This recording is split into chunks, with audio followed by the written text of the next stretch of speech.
Hey everybody, in this video I'm going to show you how to repair your heat or your air by replacing the temperature door actuator in your Chevrolet Tahoe, Silverado, and Suburban, or your GMC Sierra and Yukon. Alright, on the passenger side of the vehicle, let's go ahead and remove the screws.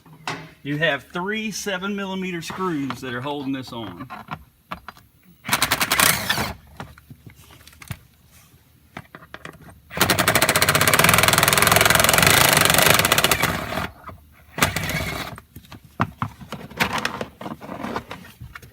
Somebody actually removed the 7mm on this side already, so we're going to go ahead and pull it out.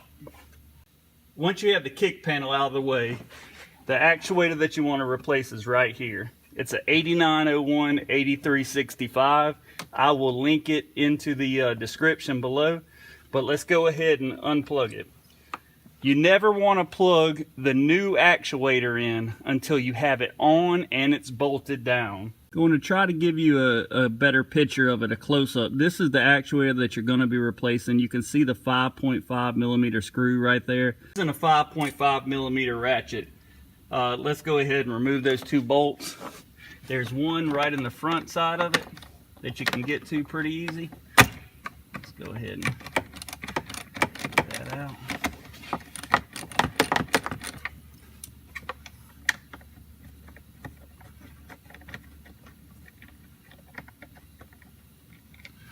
The one in the back side, which is a little bit of a pain to get to. Using a small ratchet is a lot easier than a big ratchet. Recommend if you have one.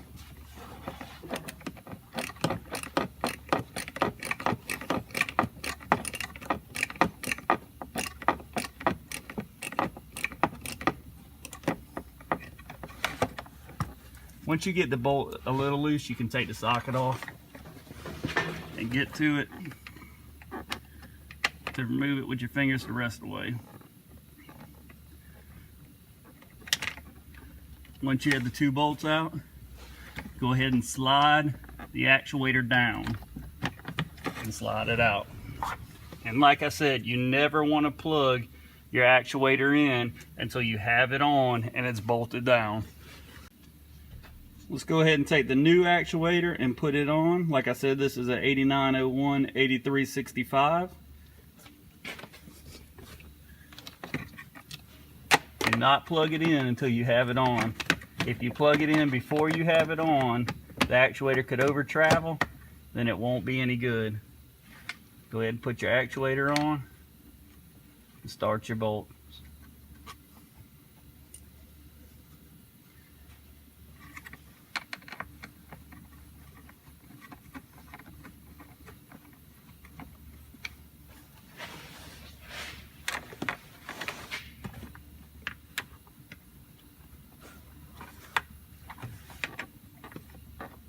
This actuator controls the driver's side heat and air. If you have dual zone, if you have single zone, it controls both the driver's side and the passenger side.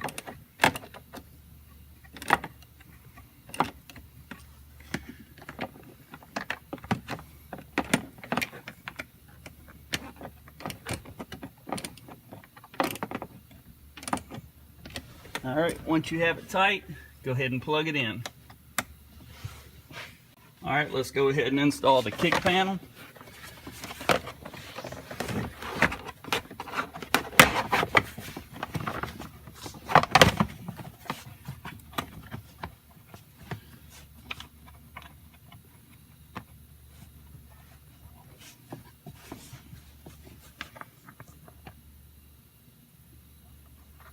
And like I said, some of them have three. This one's actually missing it. Somebody's been in here before working on it.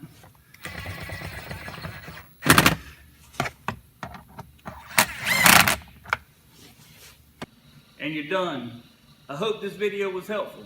If it was, go ahead and give it a thumbs up. And as always, if you haven't already, please go ahead and subscribe. Thanks again for watching. Click that subscribe button. Help me help you. Go ahead and give the video a thumbs up, or click one of these other videos wherever they are. Thanks again for watching.